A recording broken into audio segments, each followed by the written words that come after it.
आप सबके भविष्य में। धन्यवाद जी हरिवंशी। श्री गुलाम नबी आजाद जी।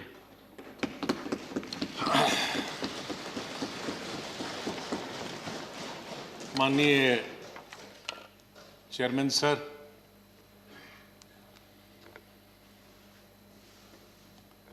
आपने, माननीय प्रधानमंत्री जी ने, माननीय डिप्टी चेयरमैन साहब ने और मेरे जितने भी यहाँ साथी हैं, उस तरफ के या इस तरफ के, सत्ताधारी पार्टी के या विपक्ष के, और विशेष रूप से आपने और माननीय प्रधानमंत्री जी ने जिस तरह से भावुक होकर मेरे बारे में कुछ शब्द बताए, मैं बड़ी सोच में पड़ गया कि क्या कहूं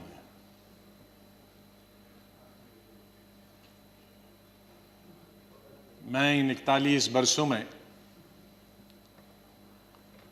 जो मेरा लेजिस्लेटिव कैरियर रहा, 28 साल इस हाउस में, 10 साल लोकसभा में, 3 साल जम्मू कश्मीर की असेंबली में, तो ये कहूँगा कि महाराष्ट्र से जीत के आके मैं कभी इधर से निकला, इधर डूबा, इधर डूबा, उधर निकला, उधर डूबा, इधर निकला, ये मेरा जीवन ऐसे ही रहा और संघर्ष का जमाना रहा। और मैं आज बहुत सारी चीज़ों को छोटा करने के लिए कुछ शेरों में ही ख़त्म करते हैं। शायर जो होते हैं उनमें एक बड़ी ताकत होती है उनके शेरों में कि हम लोग अगर 10 घंटे का भाषण दें तो वो 2 शेर में ख़त्म कर देते हैं उसका। तो मैं उसका फ़ायदा उठाना चाहता हूँ, वरना अगर मैं इतने 41 साल के इस अनुभव को अगर कहना चाहूँगा तो बहुत समय लगेगा, कई हफ्ते महीने लगेंगे। लेकिन शुरू में करूँगा जिस बात से मैंने पॉलिटिकल कैरियर शुरू किया है, स्टूडेंट लाइफ। और कश्मीर में, जम्मू कश्मीर में मेरा, हालांकि मैं जम्मू से हूँ, लेकिन मेरा डिस्ट्रिक्ट में, शमशेर सिंह जी जानते हैं, मुस्लिम मेजॉरिटी डिस्ट्रिक्ट, उसका असर कश्मीर का ज़्यादा होता है, जम्मू का कम असर पड़ता है, विशेष रूप से मुस्लिम्स में। और उसके बाद कॉलेज और यूनिवर्सिटी तो मैं कश्मीर में ही पढ़ा और गांधी को पढ़ता था मैं, नेहरू को पढ़ता था, मौलाना आजाद को पढ़ता था, इन 3 की। तो जो मैंने सीखा है देशभक्ति का स्कूल से लेकर, और वो देशभक्ति आज उन नौजवानों की नजर में जो सियाचिन में है, जो जम्मू कश्मीर में कई दशकों से हैं, ठंड में है, बर्फ में है, उनके नाम से शुरू करता हूं मैं। खून की मांग है इस देश की रक्षा के लिए, खून की मांग है इस देश की रक्षा के लिए, मेरे नजदीक ये कुर्बानी बहुत छोटी है, दे दो।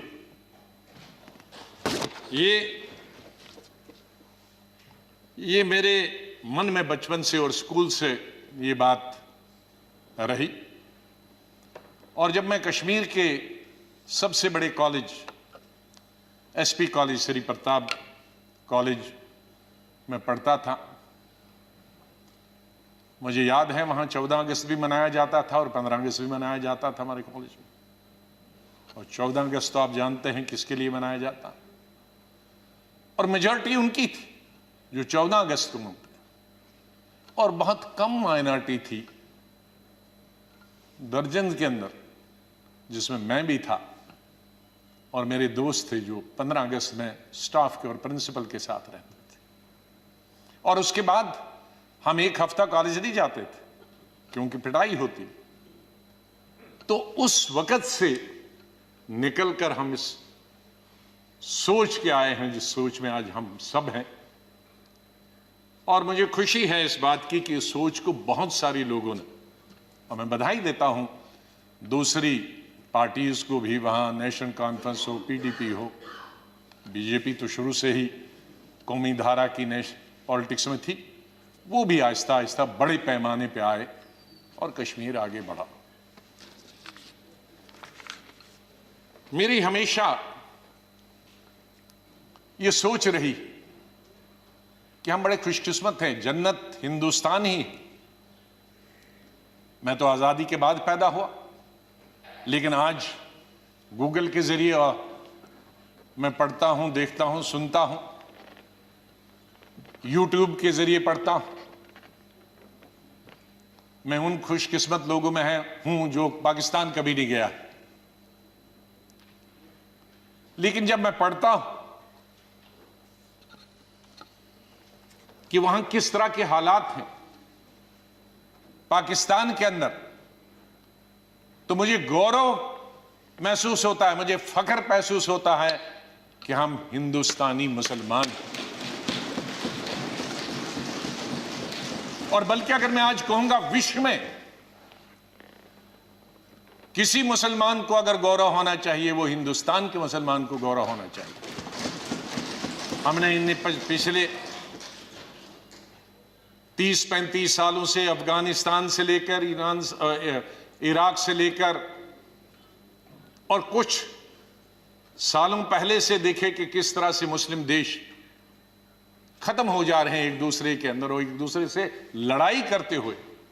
वहां हिंदू तो नहीं है, वहां कोई क्रिश्चियन तो नहीं है, वहां दूसरा तो नहीं है जो लड़ाई कर रहा है, आपस में लड़ाई कर रहे हैं।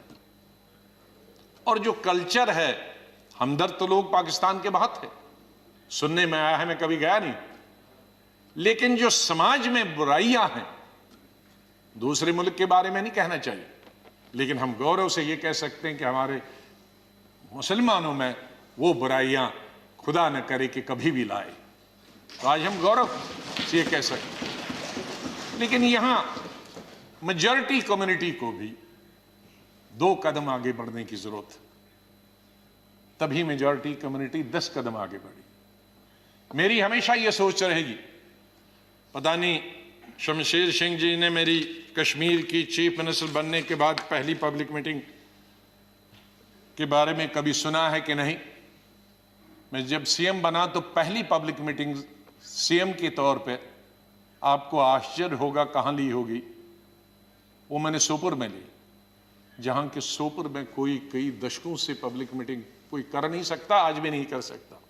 शहर में तो नहीं की, लेकिन उसी कॉन्स्टिट्यूंसी में की जहां गिलानी साहब हैं, जो गिलानी साहब वहां से 3 दफा एमएलए चुन के आए। और उस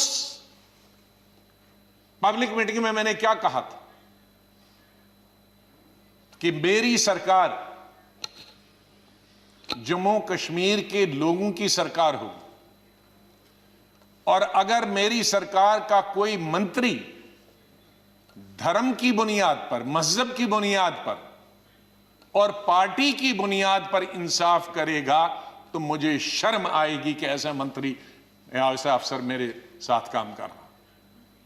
तो मैं उसी सोच का हूं कि जहां भी जाएं मुझे प्यार मिला, लोगों का बहुत प्यार मिला। आनंद शर्मा जी ने जैसे बताया, शरद जी ने जैसे बताया कि उनको तो बहुत अरसे से जानता, मुझे सौभाग्य मिला और उसके लिए मैं बधाई देना चाहता हूं और धन्यवाद करता हूं। आज वो जिंदा नहीं, इंदिरा गांधी जी का, संजय गांधी जी का, जिनकी वजह से मैं यहां पहुंचा और फिर काम करने का अवसर मुझे तकरीबन 5 अध्यक्षों के साथ मिला और 4 या 5 प्राइम मिनिस्टरों के साथ मंत्रिमंडल में काम करने का मिला। लेकिन अवसर ये मिला कि मैं हिंदुस्तान के सभी 35-36 यूटीज और स्टेटों का इंचार्ज करने का अवसर मिला। तो आज मेरे दोस्त, भाई, बहनें, मैं ये कह सकता हूं कि अंडमान से लेकर और लक्षद्वीप तक और कश्मीर से लेकर कन्याकुमारी तक, सिक्किम से लेकर गुजरात तक, ये बहुत एक चीज कमाई, बहुत कुछ सीखा मैंने इस पार्लियामेंट। मुझे अवसर मिला पार्टी के जनशक्ति या मंत्री के रूप में, वो इंदिरा जी के वक्त में मिला, राजीव जी के वक्त में मिला, सोनिया गांधी जी के वक्त में वो अवसर उन्होंने मुझे प्राप्त कराया, राहुल गांधी जी के वक्त में, और मुझे शायद बहुत सारे कम लोगों को ये अवसर प्राप्त हुआ होगा कि जो अपनी उम्र से दुगने के लोग थे और बड़े लीडर थे, उनके साथ पार्टी की तरफ से मीटिंग करने का मौका मिला और पार्टी के साथ कई नेगोशिएशन करने का मौका मिला।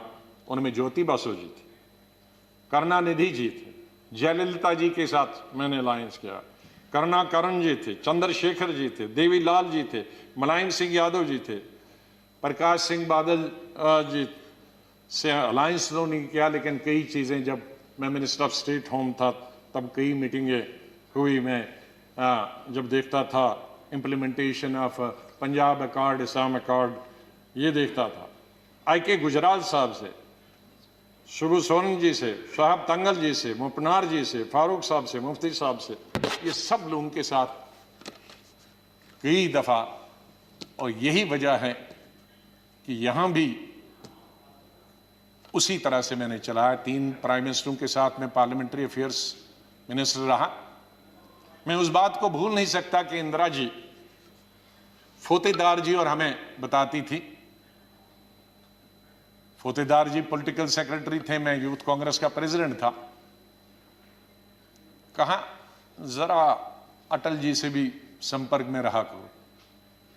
बीजेपी ने, उन्होंने कहा अटल जी से संपर्क में रहा करो। तो वो इस सोच की थी।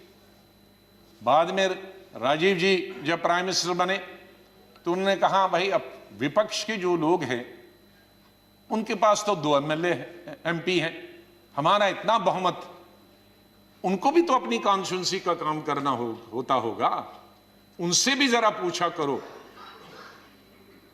जब पार्लियामेंट्री अफेयर्स में मिनिस्टर बना मैं उनके वक्त में राजीव गांधी के, तो फिर एक दफा फिर याद दिलाया कि आप बहुत सारे काम अपनी पार्टी के कराते हो, विपक्ष के भी कुछ करते हो।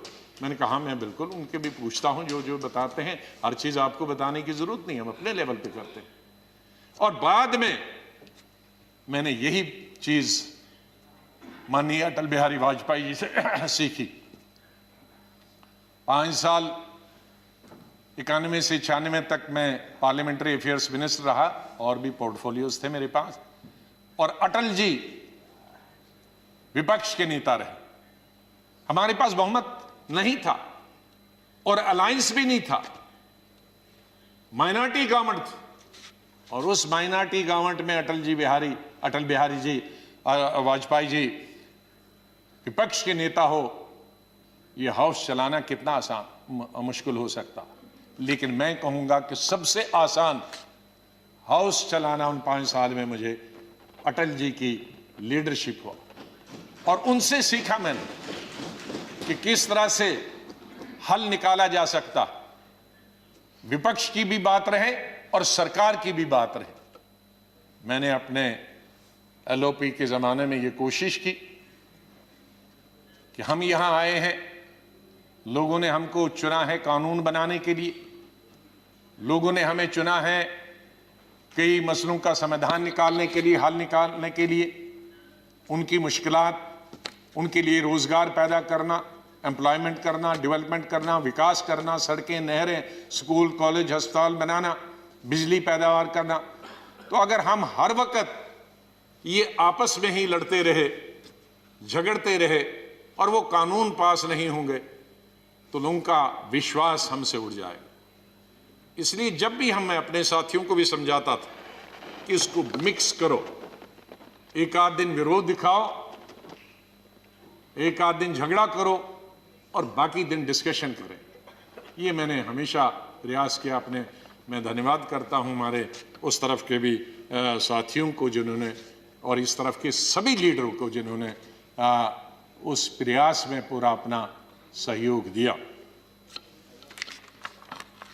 मैं अपनी बात गृह मंत्री जी को स्टेटमेंट देना था, मैं उनका धन्यवाद करता हूं, और सबसे ज़्यादा धन्यवाद मैं प्राइम मिनिस्टर का करता हूं कि आपने सबको सुना, आपने इतना समय 2 घंटे से ज़्यादा यहाँ समय दिया। आप बहुत भावुक हुए, और सच है, हकीकत अगर सच बताएं सर, मेरे माता पिता की जब डेथ हुई, मेरे आंखों से आंसू निकले, लेकिन मैं चिल्ला के रो नहीं पाया। मैंने जिंदगी में सिर्फ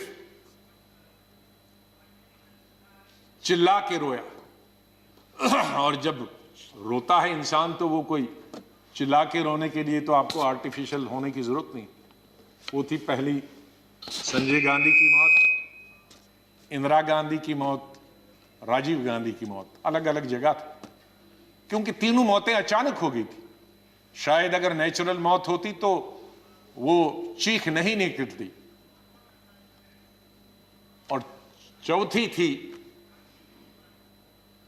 जब सुपर सुनामी आ गया था उड़ीसा में 99। मैं हॉस्पिटल गया अपने पिताजी को दिखाने के लिए, और उन्होंने कहा कि इनको गैलेपिंग कैंसर है। मुझे तब तक ये गैलेपिंग कैंसर का नहीं, कैंसर मालूम, गैलेपिंग। तो मैंने पूछा इसका क्या मतलब हुआ, कि ज्योग्राफिकल रेशो से बढ़ता है, 2 का 4, 4 का 8, 8 का 16, 16 का 64, जो बढ़ जाता है, और इसकी अपर लिमिट है 21 दिन। तो 21 दिन आप कहीं मत जाओ। दोपहर को मैं ये लेके आया, और सुबह हमने प्रोग्राम बनाया कहीं जाने का, इनको घुमाएंगे।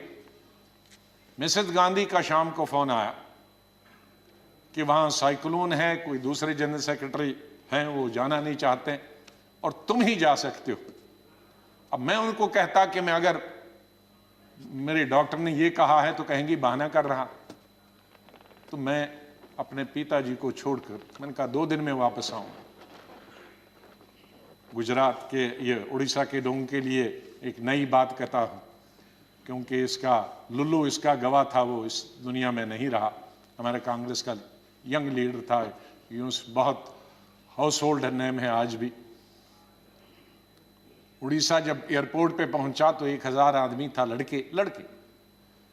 तो कहा सर पैदल चलना है, क्योंकि सारे पेड़ जो हैं, शहर पानी में है और सारे पेड़ सड़कों पर है, तो ये 10-12 किलोमीटर पैदल चलना। चले हम। तो सबसे बड़ा काम क्या था पहला, और मिनिस्टर कोई नहीं, चीफ मिनिस्टर भाग गए थे, मिनिस्टर भाग गए थे, कोई एडमिनिस्ट्रेशन, कोई। दुकानें तोड़कर मैंने उनकी लिस्ट बनाई पुलिस की मदद से कि उनको पैसे देंगे बाद में। हमने हथियार लिए जंगल काटने के, 3 रातें और 3 दिन।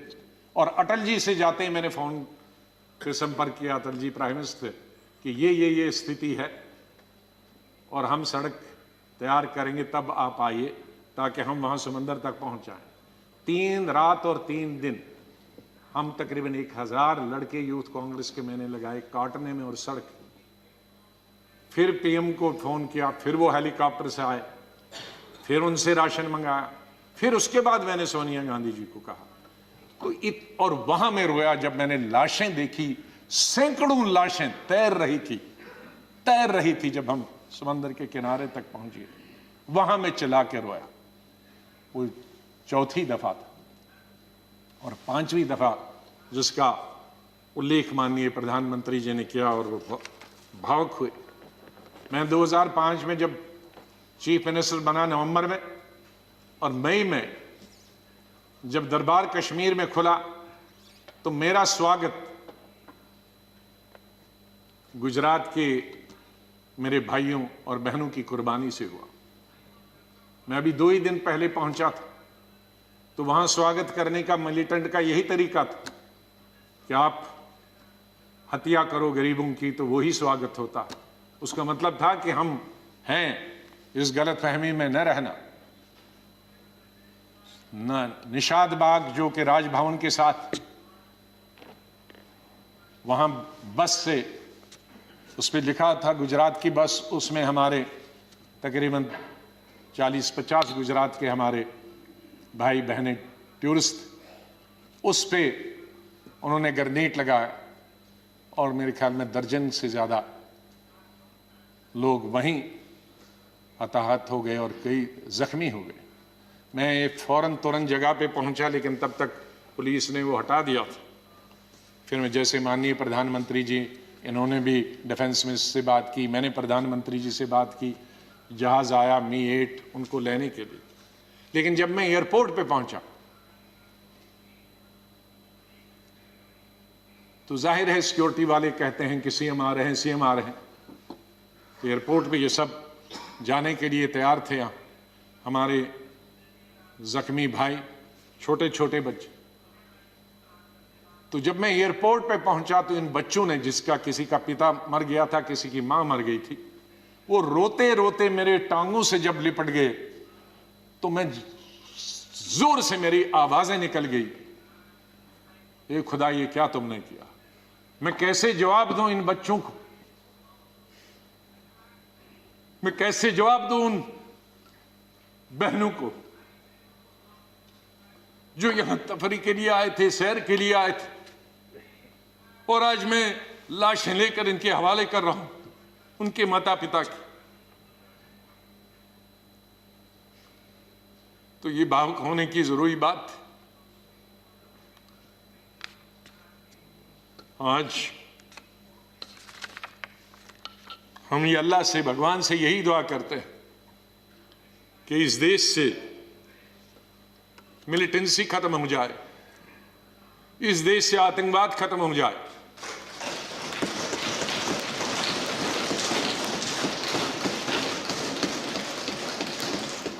हजारों हमारे सिक्योरिटी फोर्सेस के, आर्मी के, पैरामिलिट्री फोर्सेस के, पुलिस के जवान मारे गए, सिविलियन कई क्रॉस फायरिंग में मारे गए, हजारों हमारी बेटियां और माएं आज बेवा, शायद उनका पति किसी का मिलिटेंट भी, कईयों के मिलिटेंट होंगे, कई क्रॉस फायरिंग।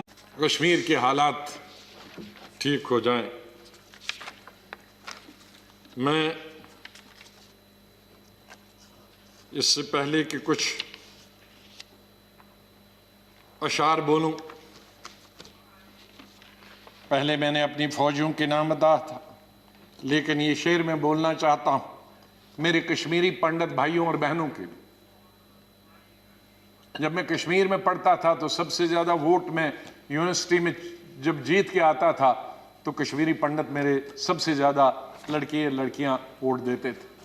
बहुत सारे लोगों को मालूम नहीं कि कश्मीर में लड़कियां हिंदुस्तान के मुकाबले में सबसे ज्यादा, जम्मू में नहीं, कश्मीर में, जिस वक्त मैं एमएससी कर रहा था तो साइंस में तकरीबन 50% लड़कियां होती थी और आर्ट्स में 90%। तो ओवरऑल ज्यादा लड़कियां पोस्ट ग्रेजुएशन पढ़ती थी। तो मैं जब यूनिवर्सिटी का इलेक्शन लड़ता था तो हमारे कश्मीरी पंडित लड़के हों या लड़कियां, सबसे ज्यादा वोट मुझे 100% मिलते थे। मैं 99 भी नहीं कहूं। दोस्त हैं आज वो बिखरे हुए, मुझे बहुत अफसोस होता है जब मैं उनसे मिलता अपने क्लासमेट्स।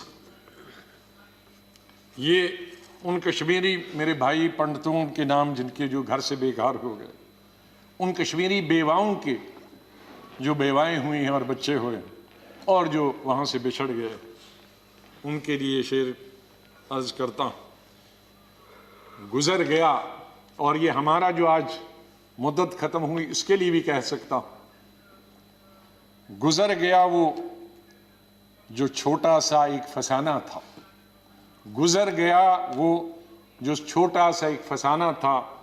फूल थे, चमन था, आशियाना था। गुजर गया वो जो छोटा सा एक फसाना था, फूल थे, चमन थे, था, आशियाना था।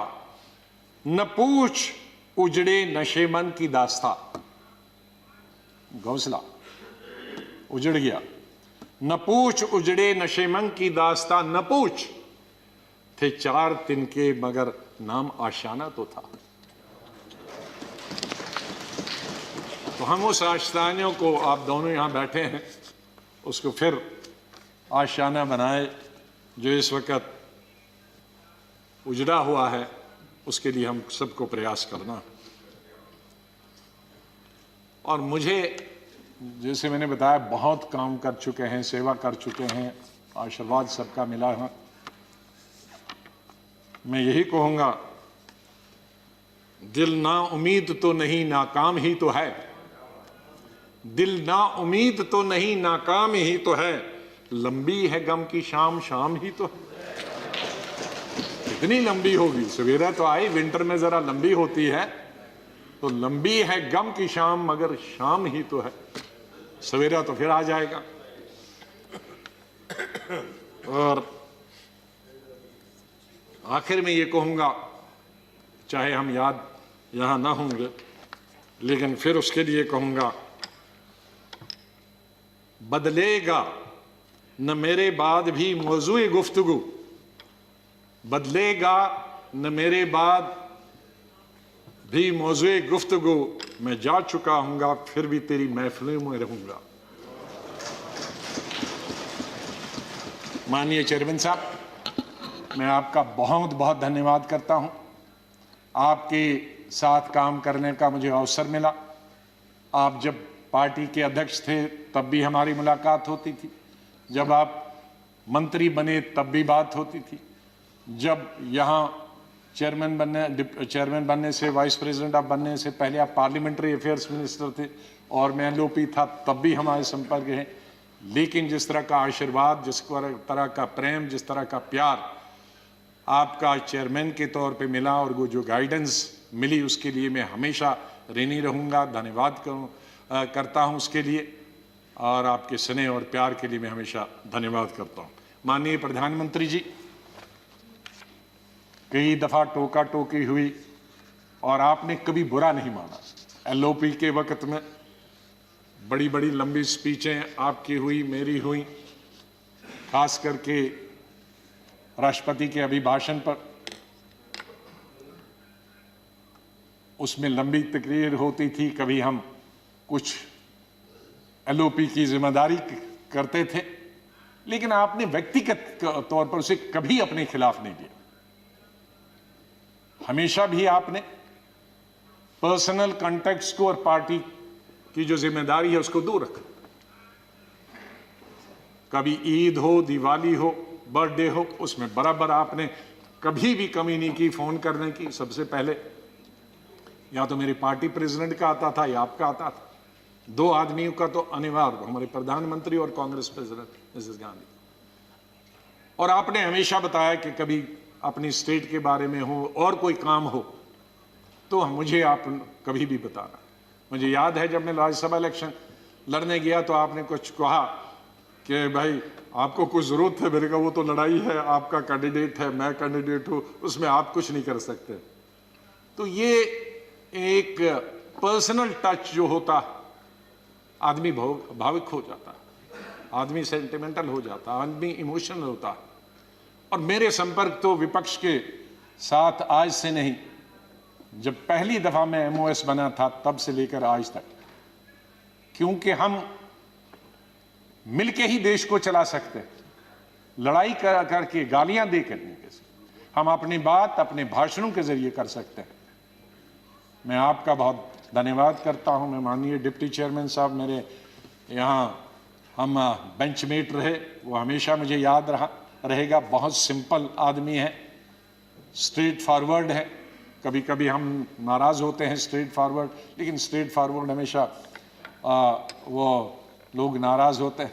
और शरद पवार जी से लेकर और यादव जी से लेकर और सब लोग हमारे लीडरों का तो मैं बहुत ही धन्यवाद, सब लेफ्ट राइट एंड सेंटर, नाम क्यों कि कुछ लूँगा तो बहुत सारे हमारे साथी नाराज होंगे। तो चेयरमैन साहब से लेकर और प्रधानमंत्री जी से लेकर, मैं सेक्रेटरी जनरल साहब का कैसे और सेक्रेटरीट का कैसे धन्यवाद कर सकता हूँ, मुश्किल है करना, क्योंकि इनका सहयोग मिला बहुत। हमेशा हर वक्त जब भी हमने कुछ चाहा इंफॉर्मेशन पार्लियामेंट की या कोऑर्डिनेशन के बारे में आप तक पहुंचने की बात की, तो सेक्रेटरी जनरल साहब ने और सेक्रेटरीट ने हमने हमेशा हमारी मदद की है। और आखिर इस शेर से मैं आपसे विदाई लेता हूं, और इंशाल्लाह हम मिलते रहेंगे, चाहे यहाँ नहीं मिले लेकिन आगे एक दूसरे के पास आ जा सकते हैं। नहीं आएगी, मैं आप लोगों से बोल, नहीं आएगी याद तो बरसों नहीं आएगी, मगर जब याद आओगे तो बहुत याद आओगे। धन्यवाद गुलाम नबी जी.